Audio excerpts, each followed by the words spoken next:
tuachiane kwa kazi nzuri ambayo tunaifanya. Tutafanya hivi, alafu baadaye nikigonga mara 3 utakuwa unanifuatisha. Sote traders, growers pamoja na watafiti.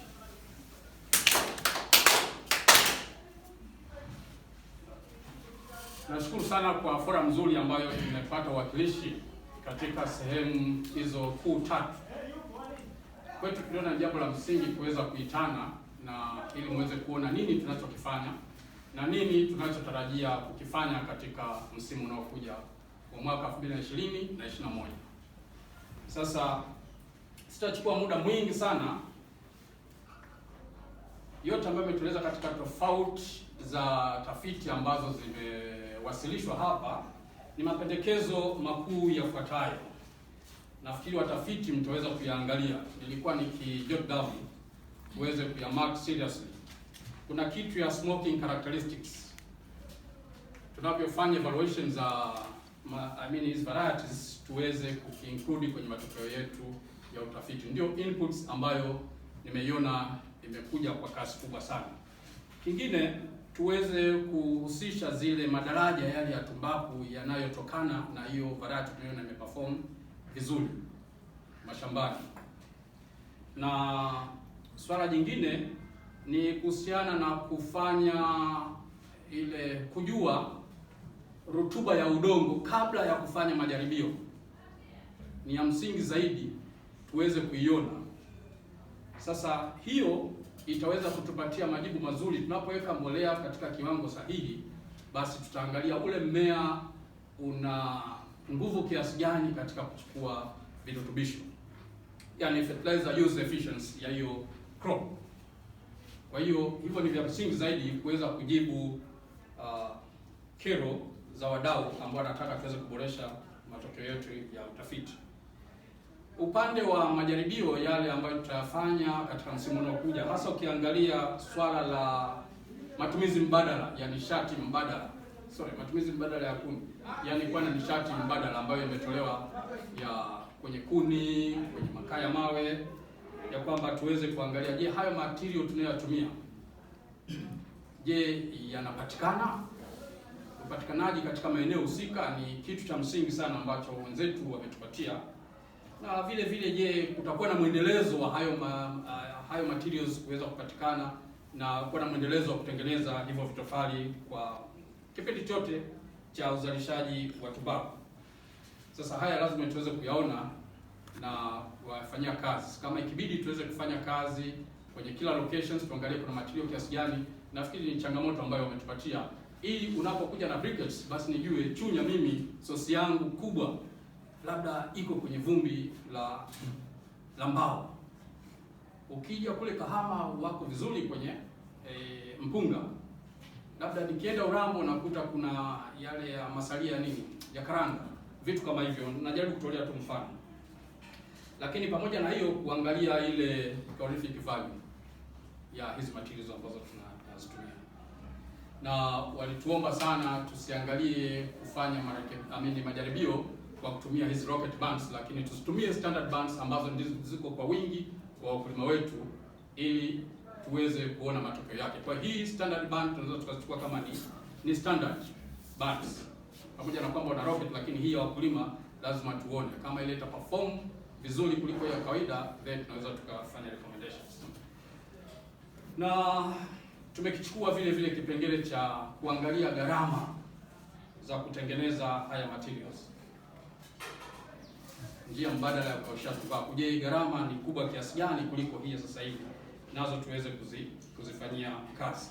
Lakini tumeambiwa vile vile tujiandae na zao mbadala baada ya tumbaku kutokana na pressure ambayo ipo. Haya ni maandalizi tu ya huko nyuma. Actually tunalichukua hilo kwa ajili ya kuweza kulifanyia kazi.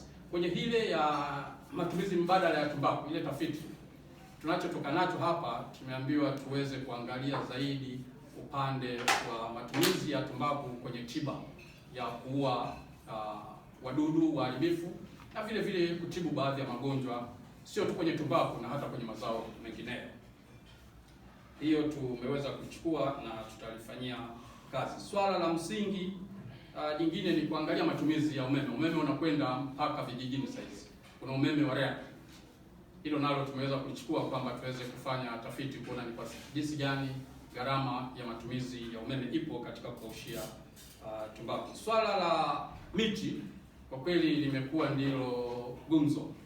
Nafikiri kwa utafiti inabidi tuweze kuchange gear angani, kuangalia kwamba hili tatizo tunalipatia ufumbuzi mapema iwezekanavyo, na ya kwamba wale wanunuzi wakubwa wa tumbaku wanasema kwamba ifikapo mwaka 2023 kama hakuna matumizi mbadala au kuwa na ile sustainable tree planting program na kuangalia, je, tulichokipanda kwa mwaka huu miti ipo, wao wataweza kuondoka katika biashara hii. Kwa hiyo sasa, ili tuweze kurescue wakulima wetu na tuendelee kuwa na zao ambalo ni endelevu, basi tutalichukua na kulifanyia kazi ili kupata suluhisho la miti gani ya kuweza kupanda, kwa sababu watoto tukapanda miti aina hiyo moja katika nchi nzima, na tumechukua muda mwingi zaidi. Kwa hiyo lazima tuangalie kule nyuma, tusome kwamba tulikuwa tunafanya nini, tumeshindwa wapi,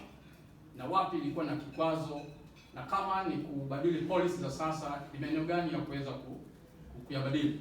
Lakini cha msingi zaidi ni majukumu ya kwetu sisi wadau ya kuweza kutekeleza.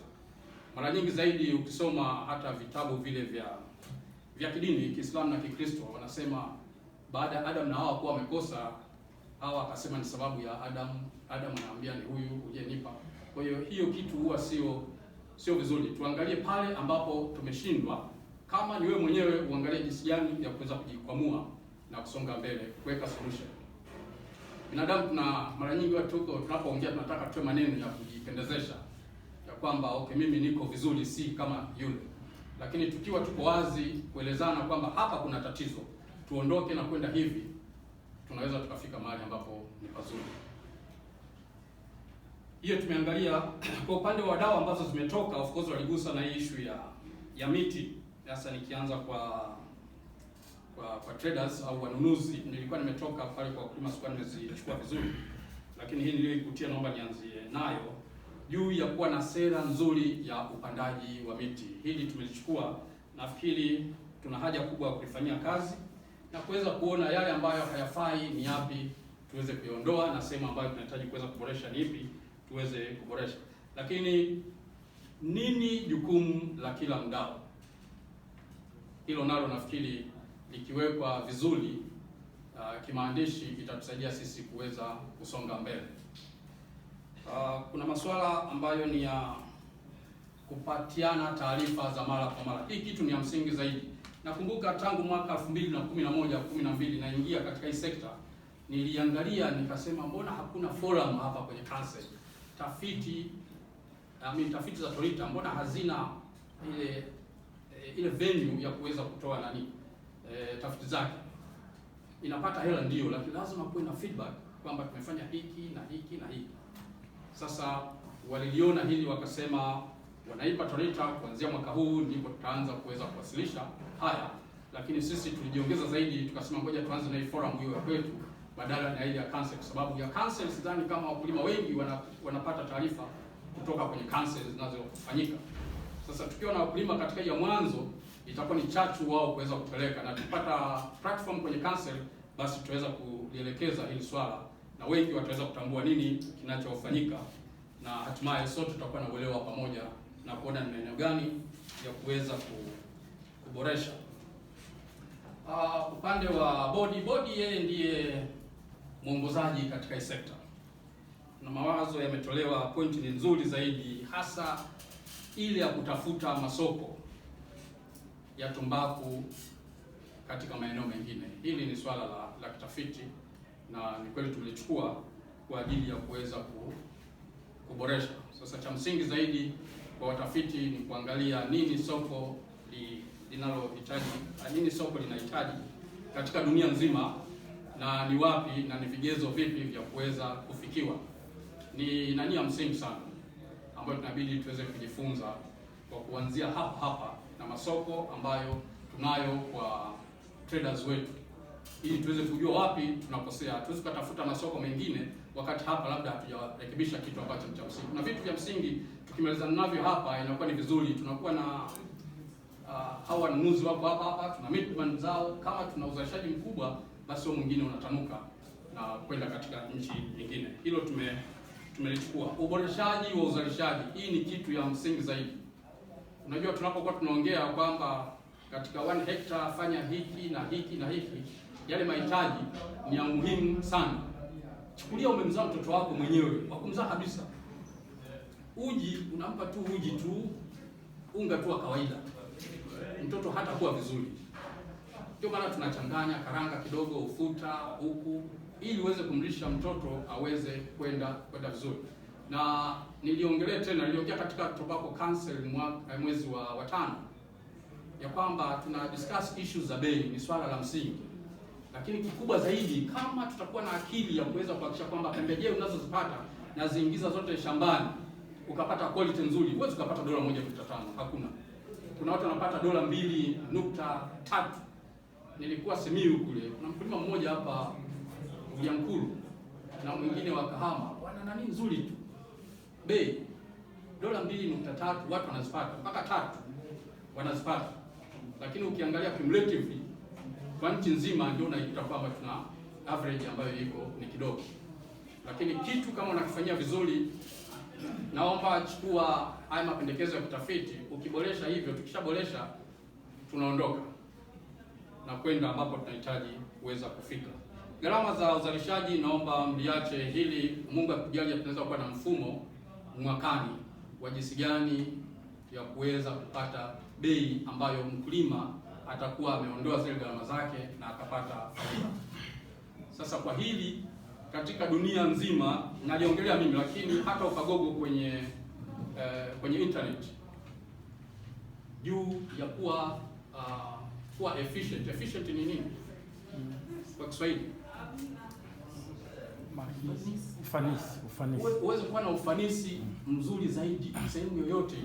Ufanisi ni kwamba fanya unaloweza ili gharama zako zile unazotumia kwenye kuzalisha ziwe za chini. Hiyo ndio kanuni ya biashara. Sehemu yote ukienda duniani, that's the principle. Ziwe za chini. Sasa kama zikiwa za chini, ili uweze kuuza hii product unayotoa kwa bei ambayo iko juu. Ukija kupata ile bei, hela ambayo umepata kwa hectare, ukitoa gharama hizi ndogo, unajikuta una faida iko kubwa. Sasa tunajua kuna sehemu nyingi ambazo kwa wakulima wetu, mtu anachukua watu wametoka labda Kasulu, wapi, wanakaa wanafanya kazi ni nzuri, lakini angalia maeneo yale ambayo unaweza ukashusha hizo gharama za uzalishaji ili uweze kuendana na soko. Kwa kufanya hizo kanuni, utaishi sehemu yoyote na kufanya biashara sehemu yoyote. Sasa kwa hilo tutalichukua, na nimesikia kwamba Torita tuweze kuwa frontier wa kuweza kuzitoa hizi. Tutazifanya, lakini nilikuwa naomba sana tuweze kuheshimu matokeo ya tafiti yatakayokuwa yanatolewa. Yanaweza yasiwe fair kwako, ukaona yamemfavor mwingine. Hapana, duniani hakuna kitu unaweza kukifanya wote dunia nzima ukarizika. Kwa maana leo tuna Rais Magufuli anafanya kazi vizuri sana, lakini huwezi ukasikia kwamba watu wote tunasema anafanya kazi vizuri. Kuna watu ambao wanasema mambo mabaya kuhusiana na yeye.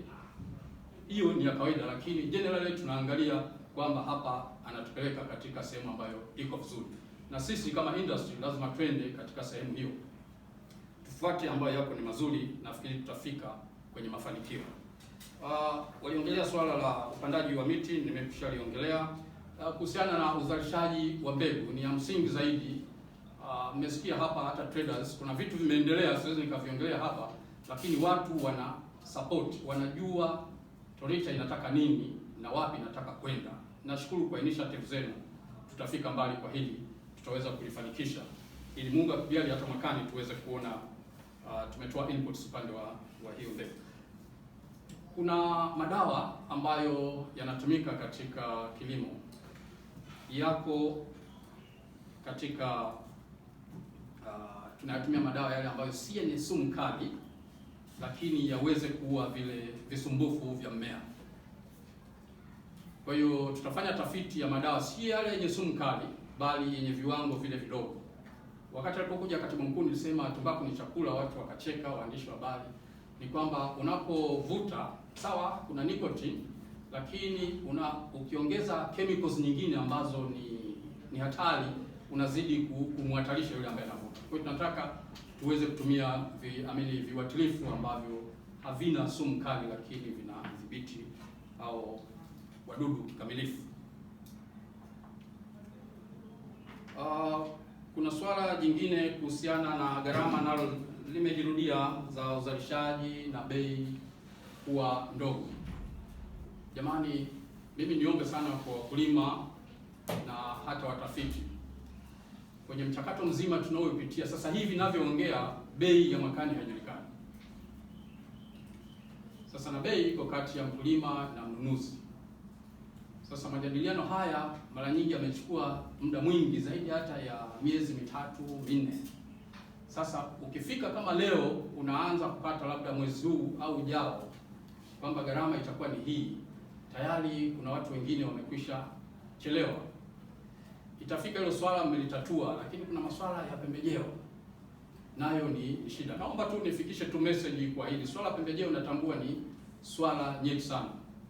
Pembejeo yote kwenye mazao inatakiwa itengeneze katika mwaka husika na iende moja kwa moja kutumika shambani. Unapochelewesha hizi pembejeo ukazihifadhi, zinakuwa hazina ile nguvu ya kuweza kuua mdudu. Nenda nyumbani kwako, chukua tu hata maji, sabuni ambazo tunanawa. Nafikiri mtakuwa mmefanya hivyo. Ukinunua kuweka kwenye jua masaa mawili tu, nipatie masaa mawili uione itakavyobadilika. Kwa hiyo hata pembejeo tunazonunua sisi na kuzipeleka kwa wakulima wetu, tuhakikishe kwamba zinatunzwa katika hali stahiki. Hahitaji kuwa na nini, kupigwa na jua, mianga. Wengine wanasema hii haiui, lakini ishu kubwa ipo katika utunzaji wa hayo madawa. Na vivyo hivyo hata kwenye mbolea, huwezi ukaitunza mbolea ikakaa msimu mmoja au miwili ukaja kuitumia ikawa na nguvu ile ile. Kitu cha photolysis inavunja kabisa vile vitu ambavyo vimo ndani. Kuna adjuvant ambazo zinashika zile chemical vizuri, hata ukipulizia kwenye mimea inakamata vizuri, inaenda inaua. Kwa hiyo tusaidiane katika hilo, liko ndani ya uwezo wetu. Tunaopokea hizo pembejeo tuweze kuhakikisha kwamba zinatunzwa mahali ambapo ni safi, hakuna jua, hali kadhalika na kwa mbolea ambazo tunazipata. Ni changamoto nyingi ambazo tumezisikia kwa upande wa wakulima kuhusiana na mambo ya uzalishaji wa bei kutokuwa sio nzuri, lakini yote haya yako katika mikono yetu ya kuweza kutanzua. Tolita haiwezi kufanya kila kitu kuhakikisha kwamba bei iko vizuri. Lengo letu sisi ni kuongoza katika maeneo ambayo ni ya msingi ili muweze kuyatumia na tuhakikishe kwamba kila mtu ana break even na anaendelea na hii biashara. Sasa kuna mengine yako katika management, siwezi nikaongelea zaidi, hasa kwa upande wa union, hayo yanabaki kuwa huko, na kuna mengine yako hata upande wa wanunuzi, hayo yanabaki kuwa huko. Lengo letu sisi tulichowaita hapa ni kwamba tupate mawazo yenu kuhusiana na tafiti tunazoenda kuzifanya na zile ambazo tumezifanya, wapi tuboreshe. Na naomba forum kama hii iweze kuongezeka ili mwakani tuweze kutanuka zaidi. Mimi nimefaidika sana kupata inputs kubwa sana na tuweze kuwa huru kuweza kuchangia. Sasa kwa haya machache, nipende kuwashukuru kwa nyinyi kuweza kuhudhuria, lakini unaporudi kule uwe ni kama chachu kwa aliyekutuma na kumpa feedback ya haya ambayo tumeongea. Na kwa watafiti wenzangu, tuhakikisha kwamba tupate hata barua pepe ili kwamba hata siku nyingine tunapotuma hizi mialiko, basi wale wakulima ambao wana barua pepe waweze kupata. Wengine walikuwa wakinipigia simu kwamba utuambie ni wapi, lakini barua tulishazituma kote. Kwa hiyo kuna masuala ya mawasiliano hayo itabidi tuweze kuyafanyia kazi ndani ya ofisi zetu. Basi kwa haya machache nipende kuwashukuru, na wengine wataondoka hapa kwenda kwenye kikao cha Tobacco Cancer. Mimi nitakuwa kwenye forum nyingine ya kilimo kule Arusha, ambapo wadau wote wanakutana kwa ajili ya kudiscuss mambo ya kilimo. Sote tutawakilisha vyema katika mikutano hiyo, na tuombe zaidi hata mijadala inayokwenda huko iweze kufika mwisho. Kuna mengi ambayo yaliyoongelewa hapa, kama ingekuwa ni council, mimi najua tungeweza kufinalize matters tukaenda na biashara nyingine. Basi nipende kuwashukuru sana na karibuni tena Torita. Torita iko kilomita 16 kutoka hapa, uelekeo wa kwenda Urambo. Sasa kwa vile tuliona kwamba watu wanajitegemea, tukasema mtu kama amelala mjini, basi akiamka akaja VETA itakuwa ni rahisi, anaweza akatembea na akahudhuria kikao na kurudi katika sehemu ambayo alifikia. Otherwise, kama kuna wengine ambao watahitaji kwenda Torita, muda upo na kesho tutakuwepo kwa ajili ya kuangalia mahali tulipo. Basi nisiwapotezee muda zaidi, nasema hii workshop ya leo tumeiahirisha hadi mwakani. Asante.